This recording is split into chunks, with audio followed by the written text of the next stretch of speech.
When you are thinking about your world language content and program and what you're going to teach in level 1, what you're going to teach in level 2, or, like level 1A, level 1B, whatever you're calling it, how do you decide, dang, what are the best topics to teach about? Or what are the best thematic units that are going to get my students in that nice, pretty little spiral program that leads them along the proficiency continuum, but in a way that's really efficient and it's going to be fun for them and makes sense for what levels they are at in their proficiency.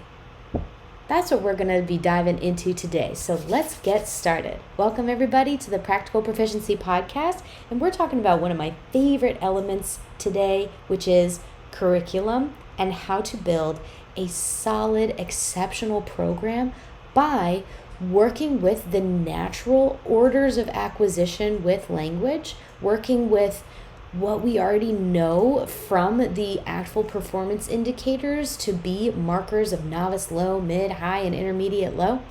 We are diving into how can we reflect that in our programs by choosing really great units. So this comes from a very common question that I get. So tell me if this is anything like you. Are you working by yourself or with a very teeny tiny but mighty team to flesh out an entire world language program, and you've been given pretty much free rein to decide, like, oh, here's what we're going to teach in level 1, that's up to me. Here's what we're going to teach in level 2, that is also up to me. I also might even be teaching levels 1 through 5, so I get to decide the whole program. Oh my gosh, it's nice in a way because you have a lot of freedom, but at the same time, it's so overwhelming. So let's get into some great ideas for how to choose the best thematic content by either your level or your year, however your program works. What we're going to do in this episode is I'm going to walk you through what I give my Practical Proficiency Network members, which is a PD membership to help make your journey to proficiency a lot more practical, a lot more sustainable, and a lot more joyful. We talk about things like this to make sure that your curriculum is actually working for you instead of you putting a lot of work into your curriculum. Your content in class should be something that works naturally with the language processes, right? Like, we shouldn't be moving against those things. At the same time, there's a lot of options out there, and it can be confusing because there's so many different directions you can go in, especially if you're talking about your intro level or your year 1, your level 1, whatever you're calling it. But if it's novice low to novice mid, there's so many options for what you could do, right? Like, let's do a food truck unit, or let's do a unit all about describing animals, or let's do a house unit, let's do a family unit, or let's not do units at all, let's just focus on skills. There are so many choices out there. To help you make the best choices that will indeed get your students to where you want them to be in a really efficient way, I'm going to give you a list of 2 things. First, in year 1, we're going to talk about these are your must-dos. Like, these are the skills that you need to include in order for your students to actually be able to spread their wings and fly out of novice high. Oh, that rhymed. I'm doing some good work here. These are the things that your students need in order to progress and get into the other more difficult layers of language acquisition.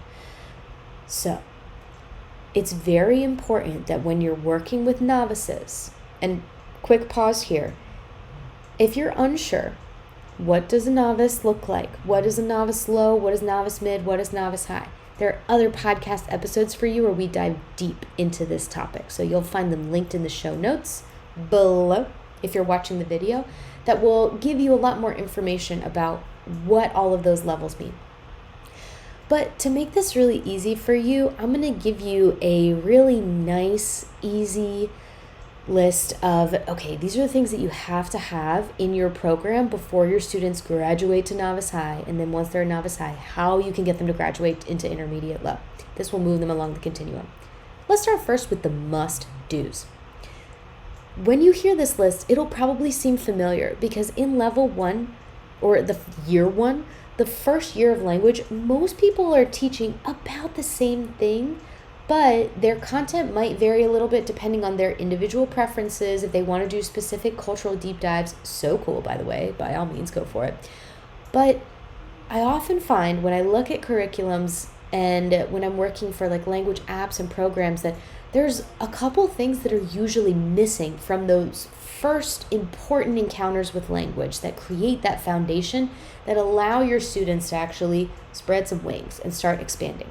Let's get into it. Year 1. Here are your must-dos. So check these off and give yourself a pat on the back if you know that you're doing these. Classroom survival phrases. Have to. Absolute. Don't leave home without it. You know this already because you're in a classroom setting. And since your classroom is the communicative context, it is a must-do. You must teach those classroom survival phrases. And it goes beyond just the first 2 weeks of class, I'm going to teach you the things like puis-je aller aux toilettes and things like that. You're teaching them, a bit of direction of, like, passez-moi les papiers, passez-les-moi, pass me the papers. You're teaching them things like fermez la porte, ouvrez la porte, open and close the door, things that they hear all the time in class. Have you ever noticed that your students pick up and start to say back to you the phrases that you say all the time in class? Like by the middle of the year, they're like, we know, like they start to say it in a sing-songy voice. Boom, that's your best friend in language. That's how you know it's working, because you say those phrases so many times, your students know what they mean, they've attached them to context, and they will never forget them because of it. That's the magic of proficiency. That's how all of acquisition, well, we shouldn't say all, that's a big blanket statement, but that's how a lot of acquisition works. When you say something in a specific context, like, Jeremy, go shut the door, they're going to remember, like, oh, that's a command. They're going to remember the word for door. They're going to remember shut. They're going to remember that, and they'll be able to use it themselves. So classroom survival phrases, because there's so much good high-frequency content in there, plus commands are a really important way of interacting with other people, giving suggestions and sharing opinions, as well as like asking people to do things. That's a really essential piece of communication. So classroom survival phrases.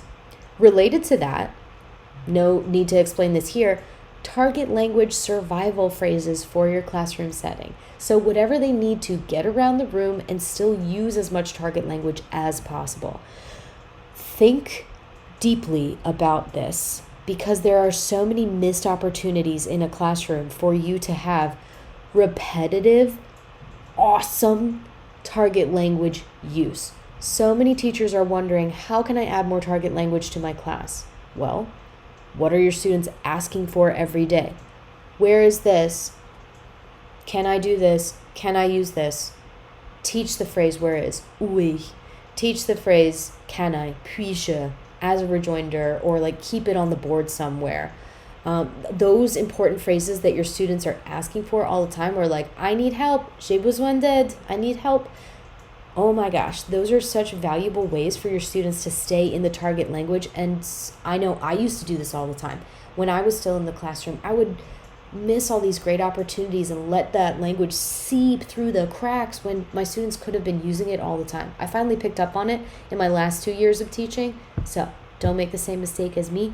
Make sure that those beautiful moments where your students are saying the same things over and over again, they're in the target language. Question words, also related. Questions are the bread and butter of language at the novice level. They don't need to know how to form questions until later on in their journey, and it's not really appropriate anyways until novice high. However, question words, oh my God, they're gonna need that from you. So keep question words like most teachers do. Keep question words high, large, and visible in your classroom at all times, because that's going to be really powerful for you. Something that will help you out a lot too, this is a must do, is any kind of basic rejoinders to participate at a very basic level in your class, as well as give them some stuff to react to things, but just 1 or 2 phrases is enough. What is a rejoinder? A rejoinder is a lovely, built-in, easily pluggable phrase that is a common way to react to something in a conversation or keep the conversation going. It's that stuff like, "Oh, no me digas," or "Que asco," like, ew, that's gross, or "Oh my gosh, tell me more." Or it can also be things like, "No me importa. I don't care about that." So like things that your students would say all the time in conversation, or ways that they can express how they're feeling, great rejoinders. You don't need to teach them all of them, but it's a great idea to have some in your back pocket. This is also something that we often forget about, but I would love to see more of this in our activities and curriculums, is nonverbal body language communication strategies. So how can you help them get meaning across with big eyebrows, with pointing, with not using their words, but anything to stay in the target language? Same thing here is, how can you put them in as many situations as possible where the discomfort of not being understood or not understanding doesn't feel so unfamiliar anymore? It's a common occurrence in your class where students are like, I don't understand what that is, or I don't know how to say that. And they're cool with it because they've done it so often. I would also say too that a must do is this emerging awareness that there are multiple ways to express being a human in the world. We do that through language and culture. Like, that's the whole point of world language, right? So this is a must do. We do this in various ways depending on our styles. Some people like to do these big culture deep dives, me, and some people like to sprinkle in culture in like everyday little ways. However you like to do it, make sure that this is a big focus of your class. Also, everybody's doing this, but let's just make sure that you're getting credit for what you're doing. Basic introductions, of course, because you can't start a conversation without those. Greetings, leave takings, and the classic year one staple, preferences, likes and dislikes. Your students cannot graduate into novice high unless they are able to express an opinion. They don't need details, but they do need to be able to confidently express things that they like, don't like, or, it's difficult, it's boring, it's fun, it's easy. They should be able to do that. Another must-do is school vocabulary. Anything that has to do with the school, you can go as heavy into school as you want, or just keep it simple surface level with school subjects and their favorite teachers and things like that. But, you need to get way deep into school real quick, like as soon as you can in the beginning of their first year of language. Also, this is the year of adjectives. Description is the first major novice skill. So as much work as you can do with adjectives, the better. Now, the focus is on using adjectives, not understanding how adjectives work or their placement in the sentence. They will get that naturally by seeing examples in context, so don't worry about that. I would also say, too, that a really important piece of level 1, if you have room for it, is what are some basic foods that students interact with every day? You don't need to actually do a full-blown food unit, but they do need the basic foods that they interact with every day because, novices are concerned with their habits, what they do every day, the things they interact with every day, and what's more every day than food. Also, this is one of the most forgotten things in curriculum. I almost always have to add this back into a curriculum or remind people of this one. Wants and needs. Wants and needs are a key staple of being a novice high learner, being able to express your wants and your needs. So if you don't have anything in your year 1 that talks about, I want this, I don't want this, I need this, can I get this? If you don't have any practice for them to express things that they want and express things they like and get things that they need, they're not novice high yet. Like, that is the most important thing that they need to be able to do. Think of it as like the Maslow's hierarchy of needs. We need to do that first level, right? Like food, water, shelter, and all of the like basic essentials of being comfortable during the day. They need to be able to get that in the language. So they need to be able to get those and ask for those things in an interpersonal setting for them to be novice high. It won't be cute, it won't be pretty, but they should be able to, look at somebody with eyebrows and be like, bathroom? Water? I'm cold? Like, they don't need to be able to say, give me a jacket, or can I buy a jacket? They'll just say things like, I'm cold, and do you have? Like, that's what we're talking about here. So that's the bare minimum for what your students should be doing. This is also a fun one, and I'm sure you're already doing this in class when you're asking them every day, like, hi students, how are you, with the basic greeting. So go ahead and give yourself a nice little check that your students can express a simple, pretty formulaic emotion. As long as they can express some sort of emotion, you're doing good. This one will need a little bit of tweaking, although most people do have this in their year 1 curriculum, and that is basic simple description. It doesn't matter what facet of description that you do. You could focus more on physical traits. You could omit that if you don't really like that, and you can just do personality or things that they like to do. That's fine. But as long as they can describe themselves in very simple terms, physically or their personality or things that they like to do, they should be able to do that. They should be able to say simple things like, hi, my name's Devin. I have blonde-ish hair and I have blue eyes. Or, I'm creative and I'm colorful and I'm funny. They should be able to say things like that. They should also be able to do the same thing with an object. So if you give them an object, they should be able to say, like, this is a pen. It's black. It's my favorite pen. They should be able to give you like 3 simple descriptions about any random object that you give them. Even if they don't know what the word is, like if you give them something totally random, like something like this, like a cord, they should be able to say, that is long, that is white, that is, I don't know, important, or like, it is technology. They might not know the word for cord, but they should be able to describe it. Also, of course, high frequency words. You need those, you need those, you need those.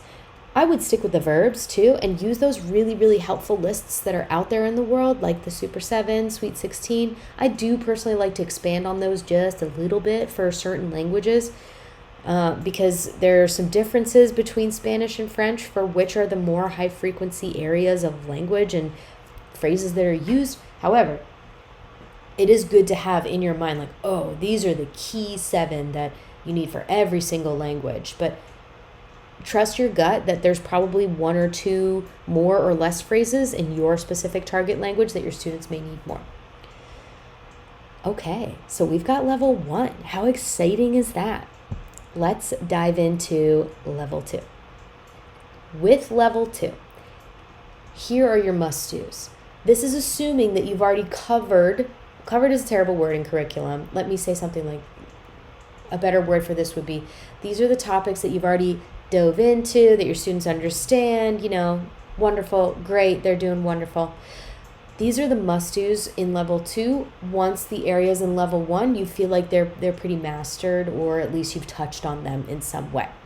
So for level 2 or year 2, depends on where you're at, these will be learners that are in the novice mid to novice high range, somewhere between them. And no class is ever going to be uniformly like, oh, all these kids are novice high or all of them are novice mid. It's never going to happen. So you're going to have a mix anyways. Must do for level 2 is this. This is where you're starting to get them into novice high territory. So their community. They need to be able to describe and list important members of their own community. Family, but more in depth. Clothing and weather, because this is, of course, simple everyday things that they should be able to have in their back pocket with conversations, because what do people talk about the most when they're having a conversation? They talk about themselves, their family, their friends, what their friends are like. We did that in level 1. And then they start talking about, those everyday things. Food, clothing, what they want to do, where they want to go, why they can or cannot do it, because of weather, because they're busy, because of obligations. So those are the topics that you're covering in level 2. Again, not covering, but those are the topics that you're exploring in level 2. You can't cover things in language. You explore them.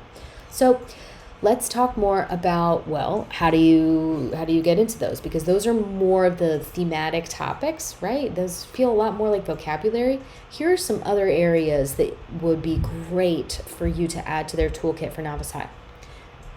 Do some simple past tense. And when I mean simple, what I like to do with past tense when I'm recommending past tense content for curriculum clients is do just first and second person. Just those two. So just je and tu, because that's the essential piece of a conversation, is the back and forth between I and you. You don't really need the rest until you get later on when they're reading more. And they'll pick up past tense when they're reading through the third person. There's so much third person in reading. You really don't need to teach it in level 2. They will pick it up if you give them enough reading.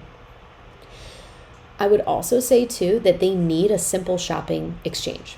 So if you don't have much interpersonal content in your units yet, that means, do you have opportunities for them to talk to other people or sign with other people where they need to have information from somebody else to complete the task?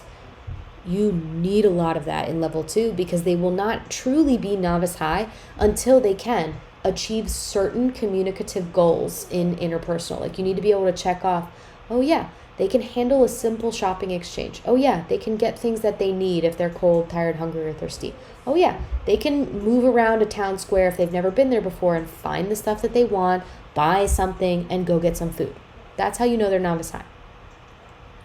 With that in mind, it's a good idea in this level to start doing, let's compare and contrast. Comparing and contrasting is a very important skill in novice high. It's just emerging. They're just starting to do it. So it won't be anything complex like, full Venn diagram style, but you will see that students will be ready to talk about, I have this in common or I don't have this in common with somebody.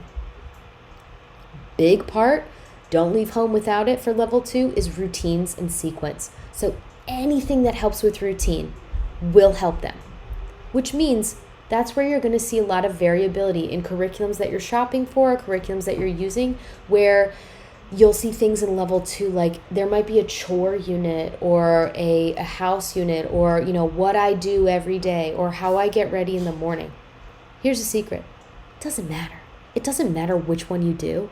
What matters is that you're teaching students how to talk about their own routines in sequence, because that is the key skill that we're going for.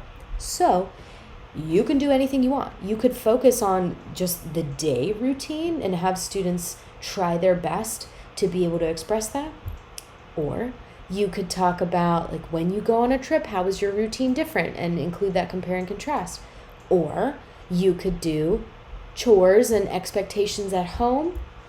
Or you could do jobs, and you could teach them jobs and the things that they have to do routinely in their jobs. You could even do this in a school setting. Again, it doesn't matter as long as routines and sequence are a part of it. Another way that you can do this is prepositions, locations, and objects, how they're related to each other. So crucial, so important. With this in mind, doing prepositions is so hard for language learners and those who are acquiring language, I should say. Prepositions are very difficult, and they will be difficult every single year. So what we recommend, those of us in the curriculum world, is start with prepositions early and teach the most essential ones, and just expect that you're going to need to revisit prepositions every single year. It's normal, because even in the advanced levels, people mix up prepositions and use the wrong ones. Even people who have lived in a different country that speaks another language than their own, who are L2 learners, even if they lived there for 10 years, they mix up prepositions sometimes because, prepositions make absolutely no sense and do not translate the same way at all between languages. Plus, you can have a word like of or in that, oh my God, means so many different things. So, it's okay. Just keep on trucking. Here is more of a skill to be doing must-dos, and that is give more opportunities for lengthy, more connected discourse. That means in level 1 or in year 1, you might have been doing, like 1 or 2 questions back and forth. Now you want to see 3, maybe even 4. So if they're working with a partner, maybe they can go back and forth like 3 times, maybe. That would be really, really exciting. You will also see in their writing, they should have connected paragraphs and transitions, some organization as well. They should also have some transition and sequence words. So beginning understanding of how to do sequence whenever they're doing writing or whenever they're in a presentational setting and doing speaking. They should be pretty comfortable with using super simple transition words that you've taught them. They will also start to need an expanded present tense and a beginner past tense repertoire, which means in year 2, Let's make sure that they're very comfortable talking about the immediate things happening around them, and maybe something that just happened to them or something that will happen to them. Very, very simple. The bubble does not need to be full understanding of these concepts. Like, we're not doing all 6 to 8 subject pronouns depending on what language you teach. We're saying just simply that your students can comfortably, by level 2, the end of it, do something like this. Yesterday, I went to the store. Today, I will go to the store again. Something very, very simple like that. And, ooh boy, if you have reflexives in your language, now is the time. Dive in. Dive in, dive in, dive in. Now, for levels 1 and level 2, I'm going to leave you off with this thought for these are things that could happen anytime in these 2 years. These are everyday thematic topics. You could have them happen in years 1 and year 2, and they would work great. You've already heard some of these things in here, so this will be a nice review and a nice way to close out this episode. First things first, house. Doesn't matter when you do it, it just needs to happen. Students need to be comfortable talking about where they live, because what's more everyday than where they spend all their time, right? Chores. Anytime, doesn't matter, as long as it happens. Daily routine, that can happen anytime as well. Also, this needs to happen, but it can happen at any time, and you can do it at any level of depth that you want to.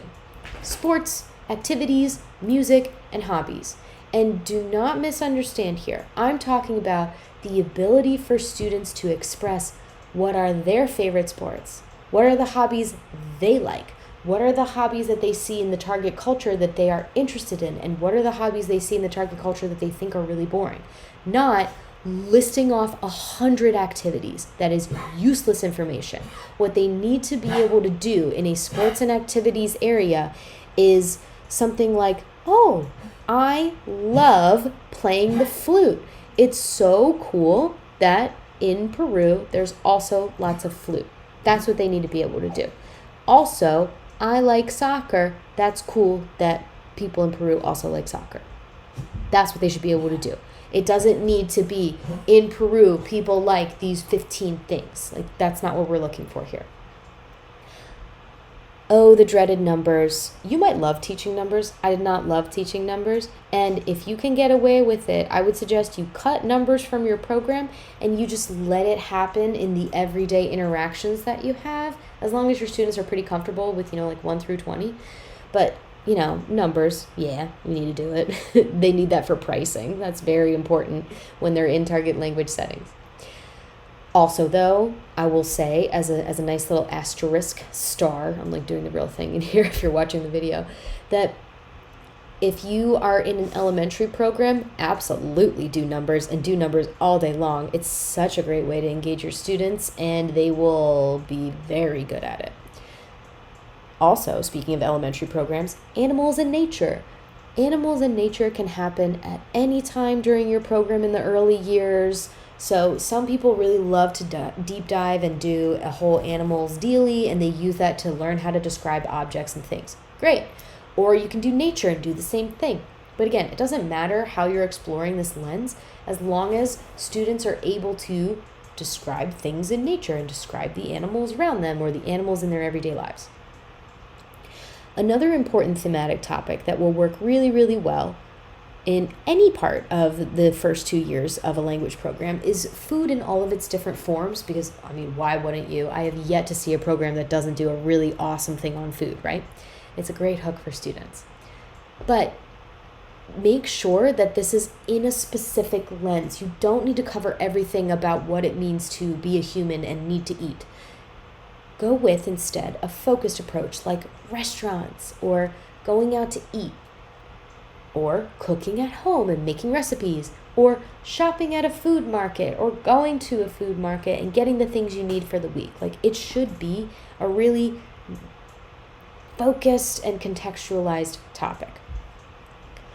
Now, I've said it once, I'm going to say it again. let's do high frequency past tense. And for real, like just high frequency past tense. You really don't need to do it all. You don't need to do all the irregulars. You don't need to do all the reflexives. You don't need to do even all the subject pronouns. I mean, of course, past tense is very important. It's one of the most common ways that we speak in language. But the most common ways that we speak in language is actually first person, second, third person, and third person. And first and third are way more common than second. So I would say if you can focus in on just those areas, you're giving students a lot of communicative ability, a lot more than if you went all the way down the rabbit hole of all the plurals. You can do that later, and they'll be ready for it later. I also love to do something about making friends, some sort of interpersonal focus on making friends. And you can do that anytime in year 1 and year 2.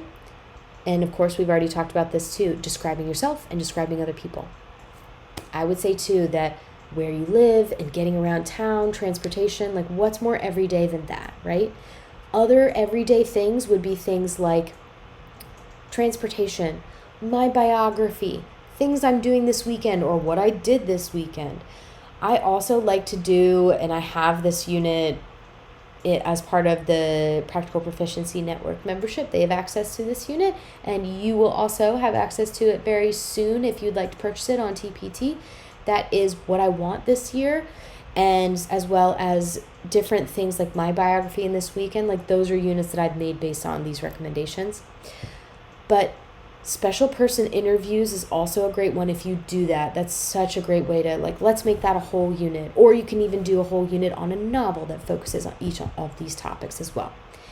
Anything that has to do with my family, my pets, my community, game changer, make sure those are in your program.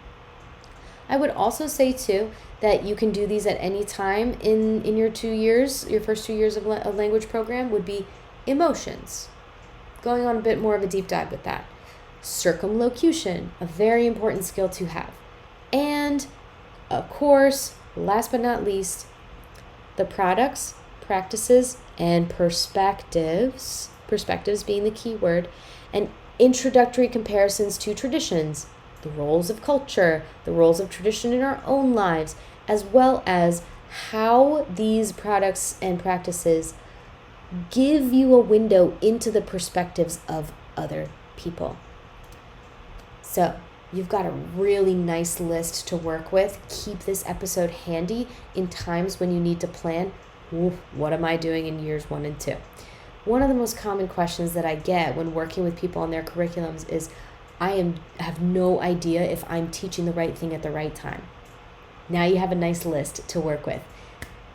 As an added benefit to this, you will also be able to get a nice little PDF download of all these list items so that you don't have to remember them, especially if you've been listening to this in your commute, which I used to always do, from your classroom to your home.